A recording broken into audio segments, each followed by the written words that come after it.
Hi friends, welcome to KalasFoodie. இன்னைக்கு நம்ம carrot சக்கரை ரெண்டே பொருள் இருந்தால் போதும், ரொம்ப டேஸ்டான கேரட் பர்ஃபி தான் செய்ய போகிறோம். இதுக்கு பால் தேவையில்லை, அதிகமான நெய்யும் தேவையில்லை. வீட்டில் இருக்கிற சிம்பிளான பொருளை வச்சு நம்ம ஈஸியாக செஞ்சு முடிச்சிடலாம். இந்த பர்ஃபி ரொம்ப டேஸ்ட்டாக இருக்கும் சாப்பிட்றதுக்கு. ஃபஸ்ட்டு நம்ம கேரட்டை நல்லா தோல் சீவிட்டு இந்த மாதிரி கேரட் துருவலில் துருவி வச்சுருக்கேன். இது வந்து ஒரு 1/2 கிலோ கேரட் இருக்குது. அதை வந்து ஒரு கப்பில் அளந்து எடுத்துக்கலாம். நான் இந்த கப்பில் வந்து ஒரு 3/4 கப் வருது, நான் இதை எடுத்துக்கிறேன். ஒரு நான்ஸ்டிக் பேன் இல்லைனா ஒரு இரும்பு கடாய் ஏதாவது ஒன்று அடுப்பில் வச்சுட்டு இப்போ நம்ம துருவின கேரட்டை ஒரு கப்பில் அளந்து எடுத்ததை இதில் நம்ம போட்டுக்குவோம்.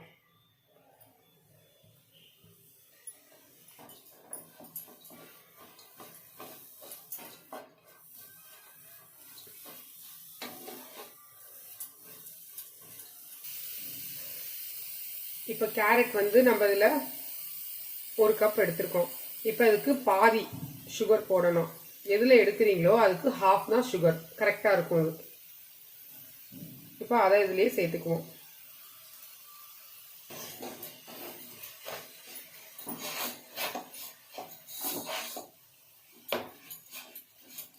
இதை மீடியம் ஃப்ளேம்லேயே வச்சுட்டு இதை நல்லா கிண்டுவோம்.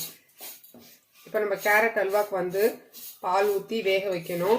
இப்போ அதெல்லாம் இது கிடையாது, இது ஈஸியாக செஞ்சிடலாம்.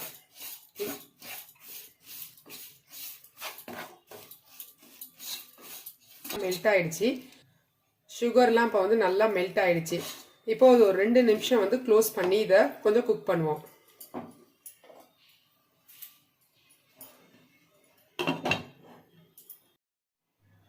இப்போ எடுத்து பார்ப்போம்.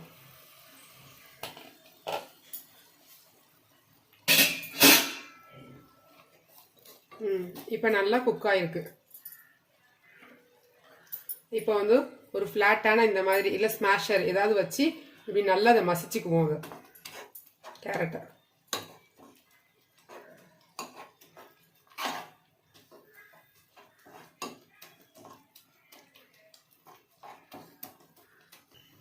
இப்போ கார்ன்ஃப்ளவர் இந்த மாதிரி ஒரு table spoon, 1/2 table spoon cornflour போட்டிருக்கேன். இப்போ இதுலேயே நம்ம கொஞ்சம் தண்ணி ஒரு 2 ஸ்பூன் ஊற்றிக்குவோம். கட்டி இல்லாமல் நல்லா அதை கரைச்சிக்குவோம். 1/2 டேபிள் ஸ்பூன் கார்ன்ஃப்ளவர் போட்டு ஒரு 3 டேபிள் ஸ்பூன் தண்ணி ஊற்றி நல்லா கரைச்சிருக்கேன். இதை இப்போ நம்ம இதில் ஊற்றிக்குவோம்.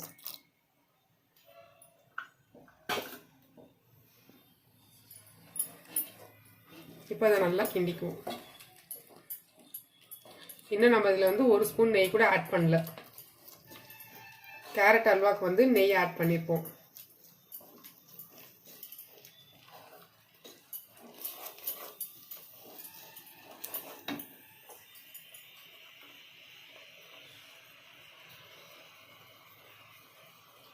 ஏலக்காய் ஒரு 1/4 டீஸ்பூன், உப்பு ஒரு சிட்டிகை,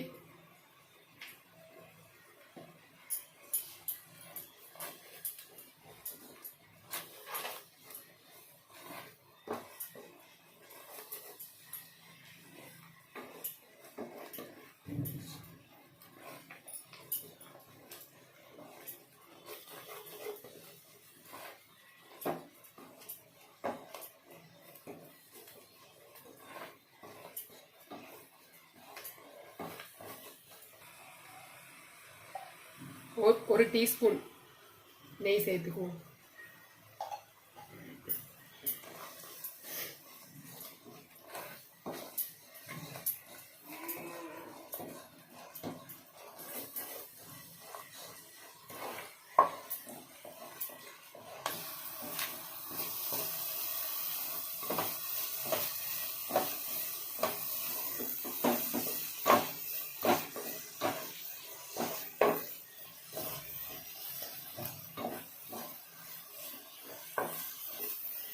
நமக்கு எந்த கலரும் தேவைப்படல, கேரட்டோட கலரே நமக்கு இது நல்ல கலர் கொடுக்குது. ஆர்டிஃபிஷியல் கலர் எதுவுமே தேவையில்லை.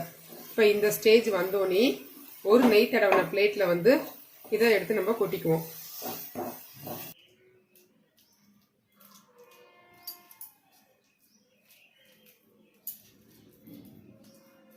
இதை ஒரு பிளேட்டில் கொட்டிட்டு இந்த மாதிரி அதை லெவல் பண்ணிக்குவோம். அப்படி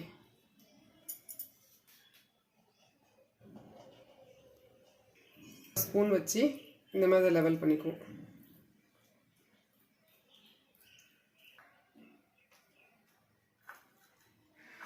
இந்த மாதிரி லெவல் பண்ணிவிட்டு இப்போ மேலே கொஞ்சம் நட்ஸ் தூவிக்குவோம். இது ஆப்ஷனல் தான்.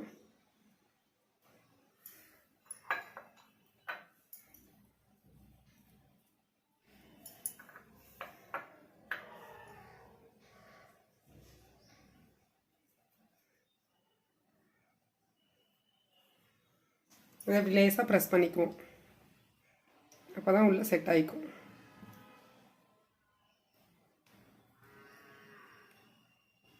ஒரு 1/4 மணி நேரம் கழித்து இதை கட் பண்ணுவோம். கொஞ்சம் ஆறட்டும். நல்லா கூலான பிறகு இந்த மாதிரி ஸ்லைஸ் போட்டு வச்சுக்கணும். ஸ்லைஸ் போட்டு வச்சுட்டு கொஞ்சம் நேரம் கழித்து இதை எடுத்தோம்னா அழகாக பீஸாக வந்துடும்.